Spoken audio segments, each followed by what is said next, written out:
Halo, halo, halo, hai, selamat malam. Karena podcast ini di tag-nya malam hari jam 12 pula. Gila, seniat ini bikin podcast ini. Ini adalah podcast edisi ketiga dari Bihome. Dan kali ini Bihome kedatangan tamu spesial, Cile.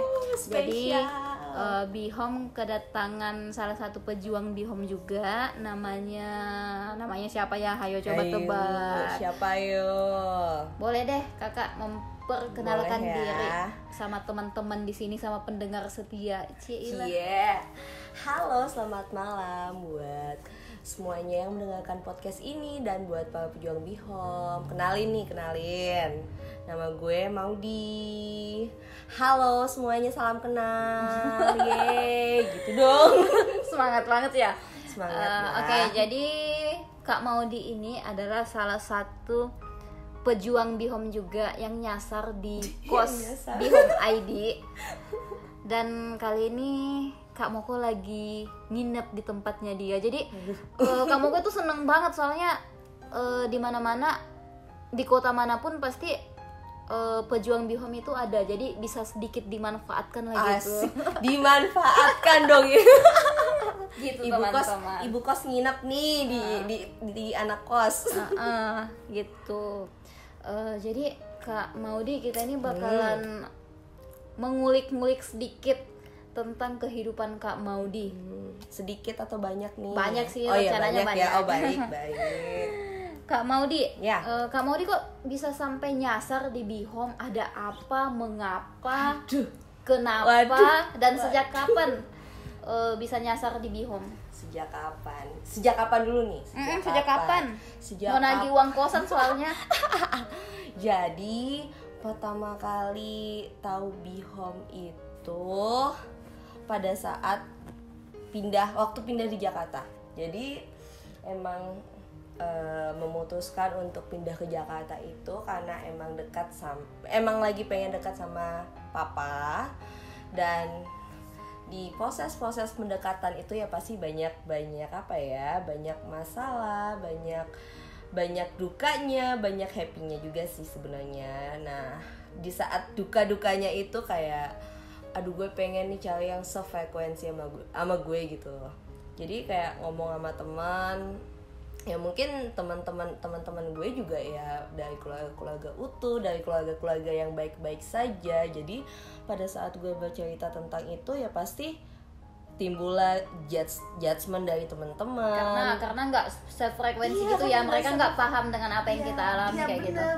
Benar seperti itu. Jadi kayak ya mereka menaruh masalah gue di kehidupannya mereka yang notabene tuh kehidupan mereka baik-baik saja. Jadi gimana ya, kayak lebih nggak nyambung sih. So waktu itu pakai hashtag deh kayaknya, hashtag broken home lah. Niat banget ya nyarinya ya. Niat banget ya. Itu awalnya mau bikin quote sebenarnya, bikin quote. Terus hashtag broken home. Dapet nih Bihome. Waktu itu broken home dulu ya. Broken Home Indo. Nah mulai dari situ follow lah. Dan ya semua quotes yang itu kayaknya ngena banget sih. Siapa dulu dong yang nulis? Iya baik. Jangan lupa bayar kosan. Iya baik, bulan ini sudah ditagih. Oh, jadi Kak Maudi menemukan akun Bihome itu karena ingin mencari yang sefrekuensi gitu. Iya, benar sekali. Mencari mungkin wadah yang latar belakang broken home. Ya, sebenarnya seperti itu. Tadi Kak Maudi sempat bilang ingin melakukan pendekatan sama bokap. Wow. Emang kenapa? Bukannya emang pada dasarnya seorang anak sama bokap itu seharusnya deket? Kenapa mesti ada proses pendekatan gitu loh? Apalagi anak perempuan ya, pasti dekat banget sama bokapnya. Ada apa? Ada apa di masa lalu? Jadi, waduh, masa lalu. Coba ceritain kita. Kita ini penasaran loh, Kak. Oke, baiklah. Jadi gimana ya? Jadi bokap nyokap gue tuh divorce di umur gue yang masih 3 bulan ya. Ya gue pasti belum kenal bokap nyokap gue lah di umur 3 bulan. 3 bulan masih dong. Tahu apa? Tahu apa gue gitu. Terus tapi bokap nyokap gue tuh masih berhubungan sampai gue umur 3 tahun. And then pada saat umur 3 tahun itu bokap gue memutuskan untuk benar-benar pergi dari kehidupan nyokap gue, dan benar-benar yang sama sekali kita nggak tahu dia di mana pada saat itu. Jadi umur 3 tahun itu gue dititipin sama oma gue. Jadi selama ini ya gue jadi anak opa oma gue, dan nggak pernah, emang dari kecil emang udah nggak pernah tinggal sama nyokap gue kan.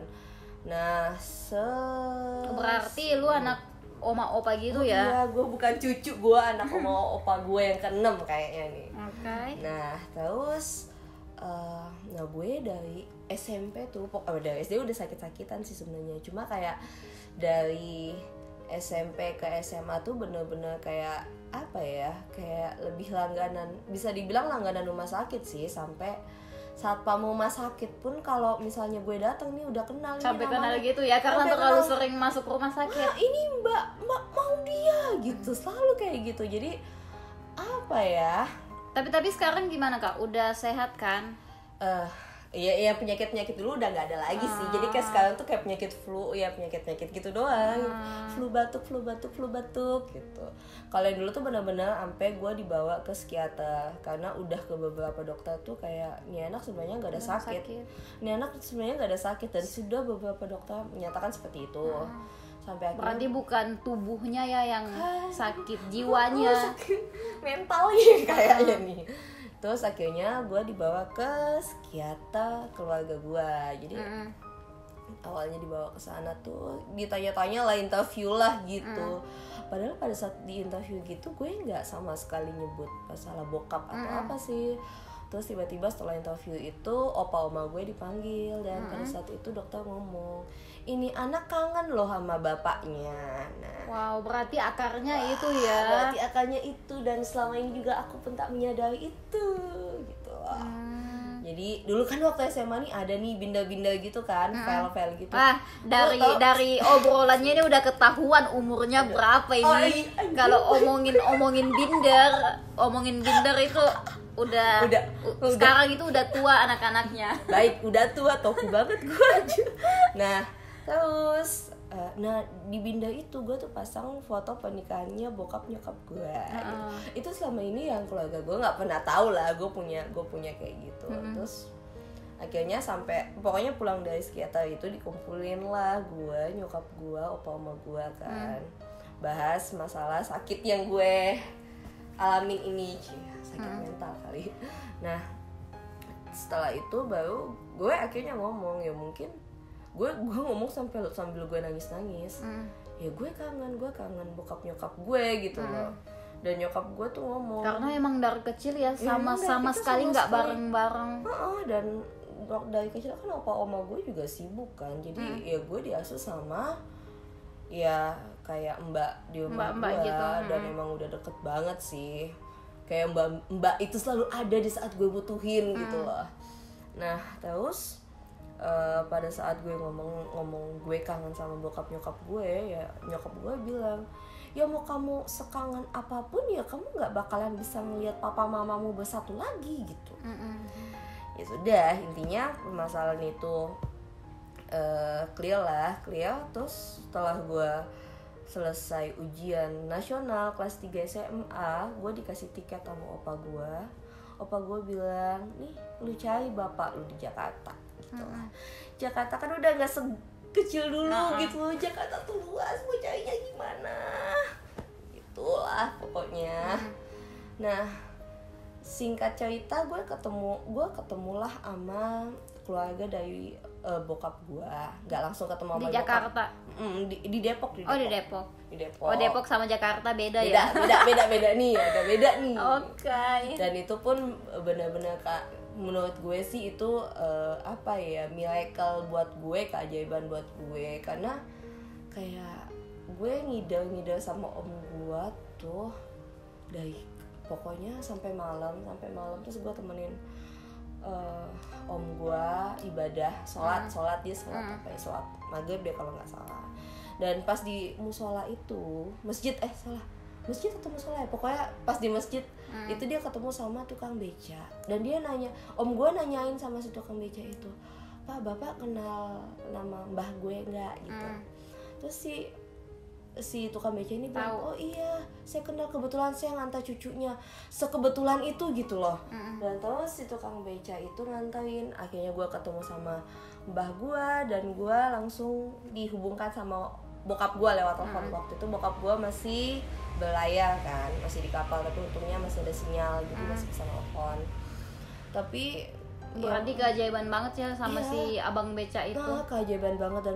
Dan apa ya, 3 hari setelah gue ketemu itu si abang becanya meninggal. Dan kayak gue bilang itu Untung kayak ya. benar-benar itu kayak benar-benar keajaiban, kayak benar-benar apa ya, kayak dia udah melakukan sesuatu yang besar dan dia dipanggil sama Tuhan gitu. Kayak apa ya, kayak ya sebelum dia meninggal dia masih bisa buat orang happy, masih bisa apa ya, buat orang ketemu dengan kebahagiaannya sih menurut gue. Kayak gitulah pokoknya, intinya mulai dari situ gue PDKT lah sama bokap sendiri. PDKT sama bokap. Dan bokap kan waktu itu udah nikah lagi nih, Udah ada istrinya, udah ada anaknya juga. udah ada anak. Tapi Oh berarti Kak Maudy ini anak satu-satunya. yes, Berarti anak tunggal ya ya. kan aku umur 3 bulan udah. Umur 3 bulan udah ditinggalin. Nah abis itu gimana tuh Kak? Apakah langsung berapa lama prosesnya untuk PDKT sama bokap sama keluarga barunya? Kalau prosesnya sebenarnya tergolong lama sih, karena ya mungkin bokap gue juga melakukan satu kesalahan yang besar, karena Dia nggak bilang kalau ternyata pada sebelumnya dia udah menikah dan punya anak satu. yes, dia nggak bilang sama istri barunya kalau dia Dan udah punya anak-anaknya. anak. Dan dia tidak pernah mengaku itu. Dulu katanya nih si mama cerita, my stepmom gitu cerita, si papa kamu tuh pernah ngigo ya, apa sih istilahnya sini? Menggigau. Itu bahasa Mengigau, Indonesia itu sih bahasa kayaknya. Indonesia ya. Mengigau, panggil nama aku, sebut nama aku. Terus kan emang nama yang nggak pernah didengar kan, akhirnya dia nanya lah ke keluarganya Siapa papa. Itu Maudy itu siapa ya? Kok si papanya tuh pokoknya si papanya tuh ngigo nama itu. Terus keluarga juga ikut berbohong, dia bilang lah, oh itu adik yang paling kecil tapi tidak pernah tinggal di Jakarta. Jadi seperti itulah ya. Dan singkat cerita kayak ya gue sempat mohon-mohon sama nyokap gue sih untuk ketemu sama bokap gue. Nyokap kandung. Nyokap tiri gue. Nyokap tiri gue. Oh iya Kak, aku mau nanya. Apakah pas lu datang ke keluarga bokap sama keluarga barunya, apakah itu ada penolakan baik itu dari istrinya dan anak-anaknya? Kalau di keluarga bokap gua nggak ada penolakan sih, sama sekali nggak ada. Bahkan kayak mereka tuh welcome banget sama gua. Tapi kalau dari istri dan anak-anaknya sampai sekarang kayaknya masih ada penolakan ya. Oh sampai sekarang. Sampai sekarang. Padahal lu udah berusaha untuk baik-baik, melakukan yang terbaik. Iya, gue udah kayak apa ya, kayak berusaha baik, bukan berusaha lagi loh, kayak bener-bener gue udah tulus melakukan kebaikan-kebaikan. Gue tulus nganggap dia sebagai nyokap gue tulus nganggap ya mereka adik-adik gue gitu loh, tapi kok kenapa perlakuannya kayak gitu ke gue gitu. Padahal di sini tuh lo yang bener-bener sebenarnya paling sakit, umur 3 bulan udah ditinggalin. Abis itu nggak pernah ngerasain kasih sayang bokap, nggak pernah ngerasain kasih sayang nyokap. Nah itu dia. Terus sampai salah satu adik gue lah yang mungkin dia yang paling dekat sama bokap kan, dia yang paling dekat sama bokap, dan dia yang paling bener-bener nggak suka sama gue. Dan gue tuh sempat berpikir ya kalian tuh kurang apa lagi loh dari kecil. Mereka udah ada merasain. Kalian itu udah sama bokap nyokap, dan gue ini bener-bener baru gede gitu loh, baru dapat. Itu pun itu kayak mau berapa tuh Kak ketemu sama bokap? 18 tahun. Dan kayak apa ya, gue bener-bener butuhin figur bokap gitu loh, tapi kok kenapa yang gue terima seperti ini. Tapi gue memahami juga kalau mereka mungkin kaget, kayak shock terapi gitu. Ini siapa ini? Kok datang-datang ngaku-ngaku anak bokap gue? Gitu. Kok gue ternyata punya saudara tiri? Tapi awalnya tuh mereka nggak tahu kalau gue tuh saudara tiri anaknya bokap. Yes. Bukan mereka tuh nggak tahu kalau gue itu saudara tiri mereka. Jadi tuh awal gue ketemu sama bokap nyokap tuh nyokap bokap gue tuh nggak memperkenalkan lu sebagai anaknya. Mereka bilang itu gue anak pertama tapi yang selama ini nggak pernah tinggal sama mereka gitu loh. Oh jadi saudaranya. Oh gitu. Ya benar. Gitu. Mereka memperkenalkan seperti itu. Dan pada akhirnya kan anak yang paling tua nanya akhirnya ke gue. Karena gue panggil bokap tuh dengan sebutan papa, sedangkan mereka panggil bokap tuh dengan sebutan babe. Dan udah beda juga. Udah beda nih. Terus masalah iman juga beda nih. Nah, akhirnya anaknya nanya, anak paling tua tuh nanya ke gue. Waktu itu masih SMS lah nih. Kakak kok. Aduh, bentar. Okay, ngomong-ngomong tentang SMS juga, gue udah yakin umurnya ini udah tua. Anda udah tua. Baik, aku sudah tua nih. Coba tebak berapa? Tidak ada yang tahu pasti berapa. Lalu via SMS dia nanya apa via tuh? SMS tuh dia nanya, kakak tuh sebenarnya kakak kandung atau bukan sih? Soalnya kok kakak tuh manggil babe tuh papa, sedangkan kita tuh kan manggilnya babe. Terus kakak kok ke gereja, kok kakak tuh beda sama kita secara untuk muka dan warna kulit. Maaf nih bukan ini, cuma emang benar-benar berbeda dari mereka bertiga gitu. Jadi emang kayak, mereka pada ini ya kulitnya kenapa? Kalau nyokap gua kan mungkin karena darah Manado, jadi agak putih gitu kan. Kalau mereka enggak. Sedangkan mereka kayak coklat manis gitu loh. Nah makanya kayak kok kakak tuh beda sendiri tuh ya. Habis itu lo jawab apa tuh? Ya gue ya karena mereka udah hidup dengan kebohongannya selama ini, gue berusaha untuk jujur. Gue bilang ya kamu sekarang udah mulai dewasa, nggak ada lagi yang harus sembunyiin sebenarnya dari kamu, dan kamu juga seharusnya udah harus tahu masalah ini. Akhirnya gue cerita ya yang sebenar-benarnya. Gue cerita yang sebenarnya. Gue bilang gue anak babe, anak papa dari istri pertama ini. Cuma papa mamaku cerai dan mungkin papa menemukan mamamu gitu loh yang terbaik yang untuk jadi pendampingnya sekarang. Gue ngomong kayak gitu, tapi gue juga bilang jangan marah sama papa dan mama. Ya mungkin karena emang udah garisnya seperti ini, gue ngomong udah jalannya gitu. Kita kan nggak bisa apa ya, rencana Tuhan itu emang udah yang terbaik di kehidupan kita. Dan kita juga nggak bakalan tahu sih rencana Tuhan tuh seperti apa gitu. Dan dia yang hebatnya dia sih menurut gue, dia bisa menerima dan nggak marah sama sekali loh. Dia tuh apa ya, dia tuh dari mereka bertiga apa ya, dia tuh lebih kayak menjembatani gua antara gua dengan adik gua yang emang gak suka sama gua. Jadi dia kayak dia jadi kayak yang pihak ketiga yang apa ya, yang berhati malaikat. Seperti itu. Kalau yang ketiga emang welcome banget sama adik gue, yang ketiga emang welcome banget sama gue lah. Wih, keren ya lu meskipun mereka nggak apa namanya dari ibu yang berbeda, tapi lu menganggap mereka itu tetap adik. Karena ya mantap. Ya gue bisa menganggap orang lain adik gue, kenapa mereka yang saudara dari bokap gue nggak bisa nganggap benar-benar adik gue gitu loh. Terus sampai intinya dulu pernah ada masalah lah pas lebaran 2 tahun lalu, yang sampai bener-bener gue ngelihat bokap gue sakit, dan gue tahu bokap gue ya sakit karena ngelihat anak-anaknya nggak bisa akur gitu loh. Di satu sisi juga bokap gue kayak ngejaga banget biar anak-anaknya tuh tahu kalau nih papa nih nggak ngebedain kalian gitu loh, di mata papa tuh kalian sama aja. Bahkan sampai gue ngomong gini ke adik gue, ya udah kalau emang kalian maunya kayak gitu, ya udah kakak cuma minta kalian jaga papa gitu loh. Kakak nggak apa-apa kakak mundur, kakak lost contact sama papa, ya udah intinya kakak tahu tuh papa sehat, papa happy sama kalian, dan intinya kakak tahu papa masih ada, gitulah. Sampai gimana ya, pokoknya sampai gue nggak ngomong sama mereka lah lama gitu loh, dari lebaran itu sampai gue ulang tahun kemarin.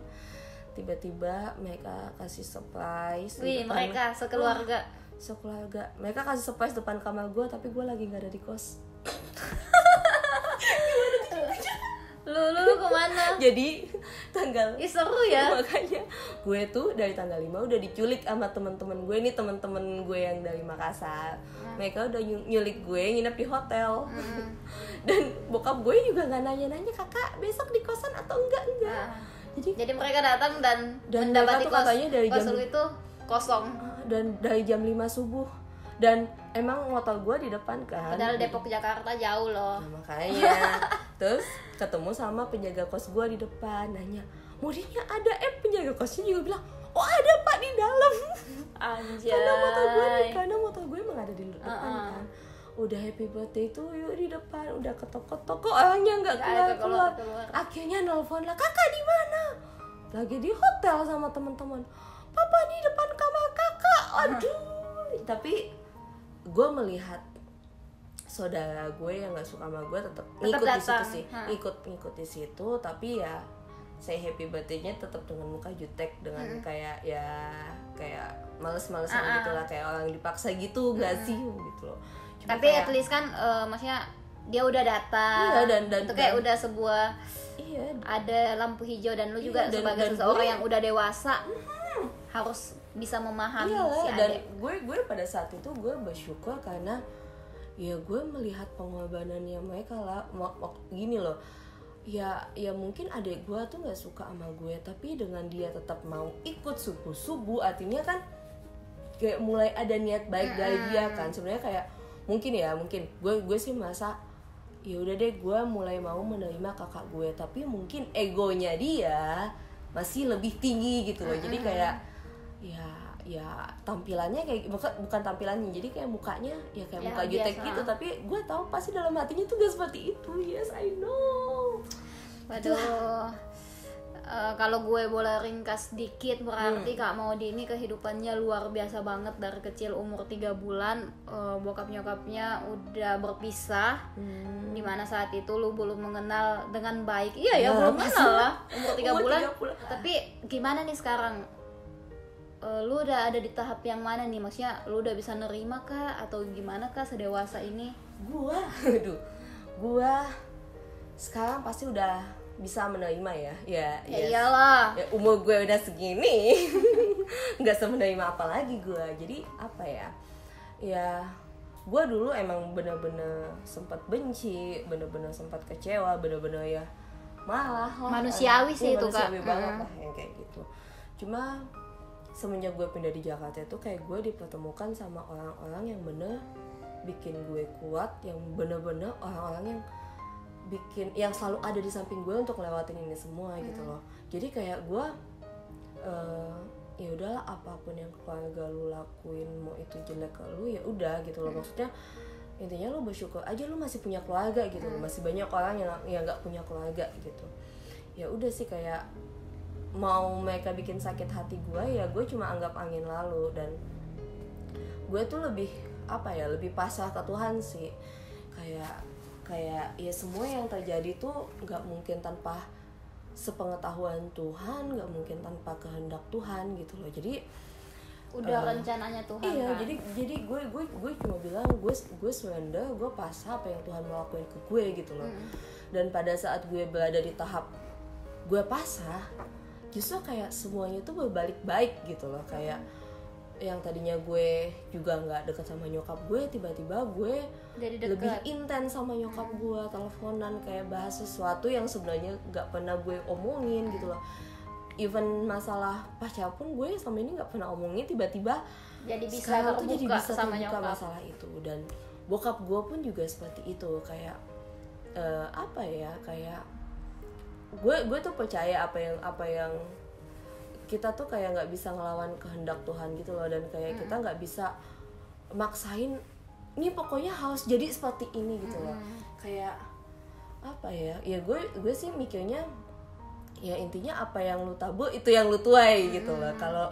kalau lu tetap bersikap baik walaupun mereka nggak baik sama lu ya, suatu saat bakalan mereka yang baik ke lu gitu loh.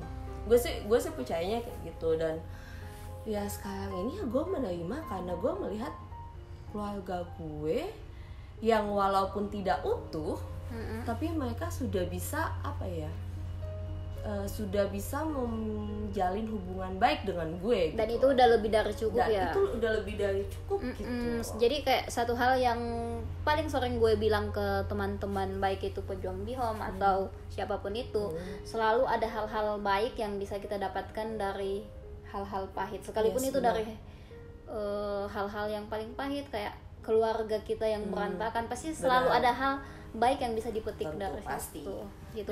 Dan sampai sekarang tuh gue kayak apa ya, karena bokap nyokap gue kan sekarang udah dengan keluarga masing-masing kan, jadi tuh gue kayak selalu membatasi hubungan mereka. Bukan selalu sih, emang dari dulu tuh gue bilang gue udah dewasa, jadi kalaupun ada masalah sama gue, bokap nyokap tuh kayak nggak perlu saling ngomong gitu loh. Oh, gitu.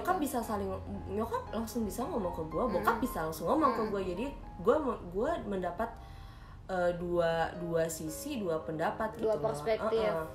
Karena apa ya, gue nggak mungkin kasih jalan bokap nyokap gue untuk saling berhubungan, kembali berkomunikasi lagi. Nanti gue, takutnya ada hal-hal yang ini ya. Bener, gue menjaga perasaan dari kedua pasangan, belah pihak, entah pasangannya masing-masing. Yes, bokap tiri gue dan nyokap tiri gue menjaga itu gitu loh. Jangan sampai gue kasih mereka jalan nih untuk berkomunikasi, nanti ada hal-hal yang nggak diinginkan. Bener, dan korbannya gue lagi nih. Jadi ya beta kayak gitu sih. Oke, Kak, omong-omong tentang umur nih. Aduh. Tadi kan kita main tebak-tebakan umur. Terus topik yang sebenarnya gue pengen angkat di podcast kali ini tuh sebenarnya gue tuh pengen ngangkat tentang trauma pada pernikahan. Aduh, kayaknya nyesek banget ya topiknya. Nyesek banget ya kayaknya. Aduh, baik. Omong-omong tentang umur, Kak, kalau boleh tahu, kan tadi gue udah mulai nebak-nebak dari topik pembicaraan kita sebelumnya, dari Binder. Aduh, Binder tua banget. SMS. Oke, baik. Oh iya, SMS. Itu kan zaman dulu banget lah. Zaman old banget ya. Zaman old banget. Kalau boleh tahu umur kamu di sekarang berapa nih? Oke. Aku tuh kelahiran 91. Berarti tahun deh. Ini udah 29 berarti ya? Seharusnya tahun ini udah 29. Gila. Hampir menyentuh angka 3 loh. Hampir kepala 3 loh. Tapi masih kayak anak kecil ya kelakuannya. Jadi ngaku banget. Ini Kak, kita mau bahas topik yang tadi, trauma pada pernikahan. Nah, kalau dari Kak Maudi sendiri di usia sekarang, menurut Kak Maudi menikah itu apa? Menikah itu sebuah hubungan yang bisa menerima perbedaan, sebuah hubungan yang melihat masa depan, dan sebuah hubungan yang apa ya, satu visi, satu misi, satu prinsip sih menurut gue. Karena ketika lu nggak bakalan siap untuk menikah ketika lu belum satu visi dengan pasangan lu. Yes, benar sekali. Lalu dengan latar belakang masa lalu Kak Maudi, dengan keberadaan keluarga Kak Maudi yang bisa dibilang nggak utuh, tidak baik-baik saja, apakah itu pada akhirnya mempengaruhi Kak Maudi untuk melangkah pada sebuah hubungan yang serius, yaitu menikah? Gimana ya, kalau sekarang sih itu emang masih mempengaruhi banget sih, kayak ngaruh ya Kak ya? Ngaruh sih menurut gue, kayak takut gagal, takut kayak takut mengalami hal yang sama ya, kayak orang tua. Gue lebih apa ya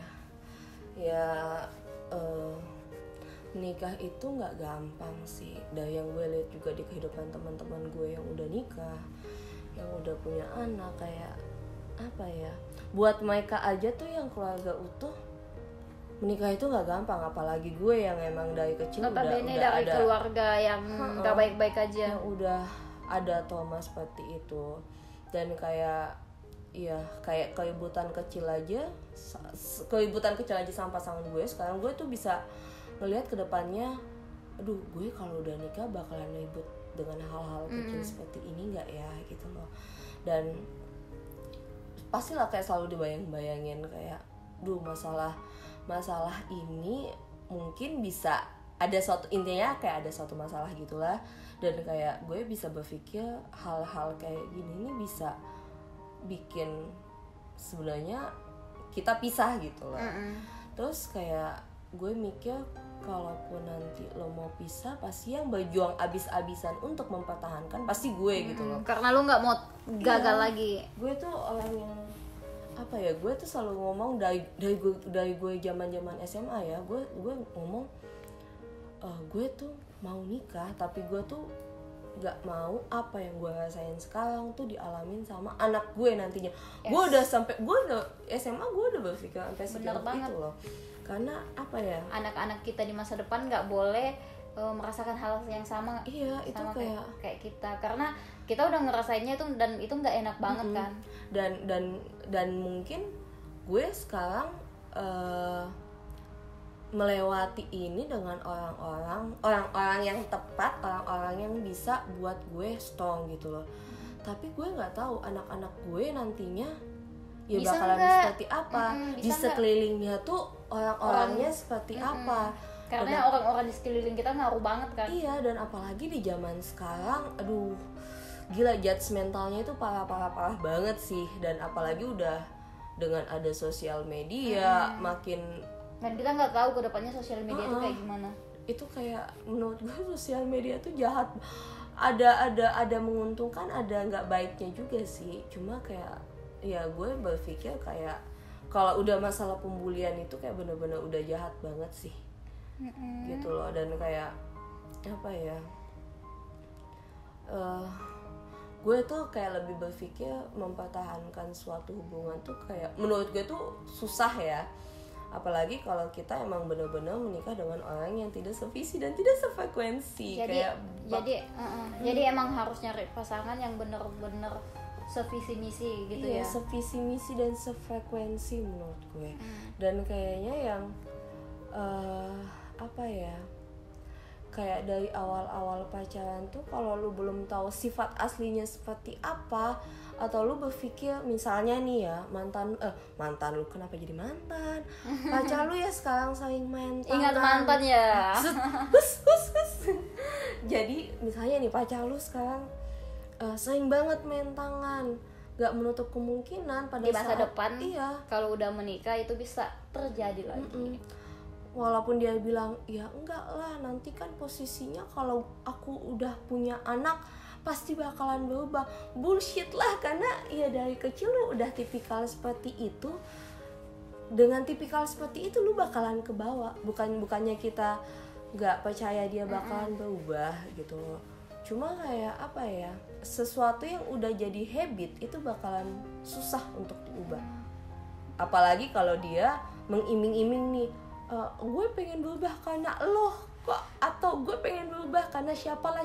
Bullshit ya. Bullshit banget sih kalau dia gak mau berubah karena dirinya sendiri gitu, menurut gue ya. Berarti lu benar-benar mempersiapkan calon pasangan hidupmu di masa depan itu dengan sangat teliti banget, baik hati-hati banget gitu ya. Berarti kayak lebih pemilih gitu atau gimana? Gue sebenarnya orangnya nggak pemilih sih, jadi gue tuh cepet banget akrab sama orang, cepet banget deket sama orang. Tapi gue juga tuh bisa dengan, mungkin gue baru ketemu lu 1-2 hari dan gue udah ngeliat sifat-sifat asli lu, dan apa ya, gue kayak bisa bukan nyambungin sih, kayak mensinkronkan apa yang akan terjadi nantinya gitu loh. Kayak berarti lu udah langsung ngambil langkah cepat. Ya udah, daripada terus berlama-lama buang-buang waktu gitu ya, mending cut. Dan dia juga bisa mencari pilihannya yang lebih tepat, dan gue pun mungkin ya dengan jalan gue untuk mencari yang lebih tepat untuk kehidupan gue juga gitu loh. gue juga mau nanya, kalau dari sisi pasangan, lu punya pasangan nggak sekarang? Aduh. Yang deket Punya. banyak nih. Punya apa enggak nih? Aduh gimana ya? Sulit dijelasin Sulit ya. untuk jelasin karena yang lagi deket sama gue juga pun gue sekarang ya, yang lagi deket sama gue tuh gue belum bisa melihat masa depan gue gitu loh. Ngerti nggak sih? Kalau dulu mungkin gue udah bisa kalau sama mantan yang dulu gue bisa melihat masa depan gue. Cuma karena sesuatu hal yang emang kita berbeda, jadi emang kita nggak bisa untuk satu, jadi ya sudahlah. Dan harus berpisah ya. Dan yang sekarang tuh gue emang bener-bener ngelihat dia belum siap. Even dia bilang gue mau menikah tahun ini, dia udah ngomong kayak gitu ya. Dia mau menikah tahun ini, paling lambat tuh tahun depan. Terus dari sifat-sifatnya yang sekarang tuh gue bisa mengambil kesimpulan dia itu belum siap untuk melangkah ke jenjang itu. Bahkan gue bisa bilang dia belum siap untuk berhubungan sama perempuan gitu. Bukan sama, iya sih benar. Belum siap untuk membangun menjalani rumah tangga kali ya. Karena dia kayak masih terlalu sibuk dengan dirinya sendiri. Even ngebahagiain dirinya sendiri itu dia belum bisa gitu loh. Ngapain lu belum bisa bahagiain diri sendiri, gimana lu mau bahagiain orang lain? Iya, berarti lu amat ini ya, kayak selektif banget gitu untuk selektif. Dan kayaknya gue insecure juga sih. Insecure sama masa depan gue sih pastinya. Masa depan gue yang manusiawi sih kayaknya Kak. Setiap manusia pasti pernah berada di tahapan itu, apalagi di usia 20-an hampir mencapai 30. Di situ benar-benar titiknya seorang manusia bingung bakalan ngapain, entah itu di karir, di benar. hubungan percintaan. Tapi kayaknya kalau untuk hubungan percintaan tuh lebih apa ya? Kompleks lebih masalahnya. Karena soalnya seumur hidup loh. Apalagi yang kita nih para pejuang bihom, ya pastilah luka batin tuh bakalan tetap ke bawah. Iya, luka batin itu bakalan ke bawah sampai kapanpun. Mau lu memaafkan diri lu sebagaimanapun caranya dan memaafkan keluarga lu, luka batin itu bakalan tetap ada gitu loh. Nah, ini mungkin bisa jadi poin penting juga sih bagi teman-teman pejuang bihom yang sama kayak kita. Jadi pernikahan itu emang bener-bener harus disiapin. Bener. Jangan sampai kita harus mengalami kegagalan lagi. Bener. Kayak orang tua kita. Udah cukup lah orang tua kita yang mengalami, udah cukup kita sebagai anak yang mengalami. Jangan sampai anak-anak kita di masa depan itu mengalami hal yang sama. Jangan sampai. Mungkin bisa jadi apa ya, reminder juga buat teman-teman pejuang bihom. Bener. Supaya lebih selektif lagi memilih pasangan hidup. Tolong dicatat ya, jangan sembarangan. Karena pernikahan itu sekali seumur hidup. Pernikahan itu ibadah. Apalagi kita udah pernah mengalami yang namanya terluka karena pernikahan yang gagal. Itu jangan sampai itu terjadi sama kita. Amin. Aduh, kayaknya kita udah ngobrol panjang lebar banget ya Kak Maudi. Tengah malam loh ini. Tengah malam loh ini. BTW Kak Maudi, closing statement mungkin untuk teman-teman pejuang bihom yang apa nih? Yang sedang berjuang memilih pasangan hidup. Entah itu memilih pasangan hidup atau sebagai anak bihom kayak gitu. Oke, closing statement dari gue ya, sebagai anak pejuang bihom ya, kita tetap nggak boleh berhenti berjuang sih. Luka pasti ada, tapi kita juga harus mencari cara gimana kita bisa tetap bukan show up, kita harus tetap bisa hidup ya kayak seakan-akan luka itu sebenarnya nggak ada gitu loh. Karena orang-orang di sekeliling kita tuh bukan orang-orang yang dari broken home semua. Orang yang di sekeliling kita tuh ya orang-orang yang dari keluarga utuh dan lain-lain gitu loh. Dan gimana caranya kita tetap bisa ya hidup ya bersama-sama dengan mereka, tapi ya dengan perasaan seperti itu gitu. Atau gue sih bisa bilang juga kalau yang masalah masalah pernikahan.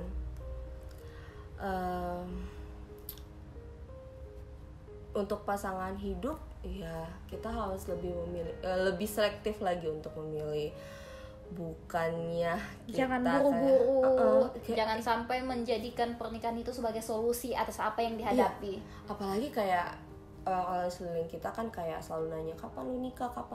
Kadang juga orang tua juga selalu ngomong kayak gitu kan. Kalau gue sih ngomong ke orang tua gue, Tunggu waktu yang tepat. Kalaupun udah Tuhan udah kasih izin untuk nikah, pasti bakalan nikah kok, tenang aja, nggak usah dibawa-bawain gitu loh. So buat yang lagi cari pasangan hidup, udahlah santai aja, nggak usah buru-buru. Pasangan hidup nggak akan lari kok.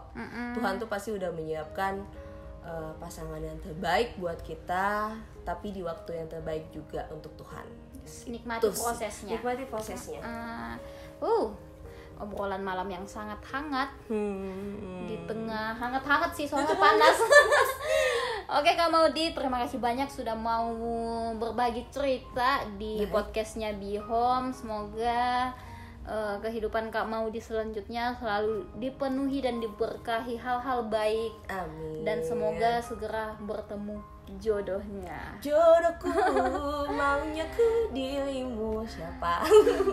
Nah, buat teman-teman yang mau berbagi cerita juga kayak Kak Maudi, boleh banget, nanti kalian bisa cek email di deskripsi. Kalian boleh profil kalian sesingkat-singkatnya di sana. Dan ini khusus untuk teman-teman yang berada di Jabodetabek. Pokoknya yang dekat-dekat Jakarta gitu, yang pokoknya kita bisa ketemu. Oke deh, selamat malam dan bye-bye. See you, bye-bye.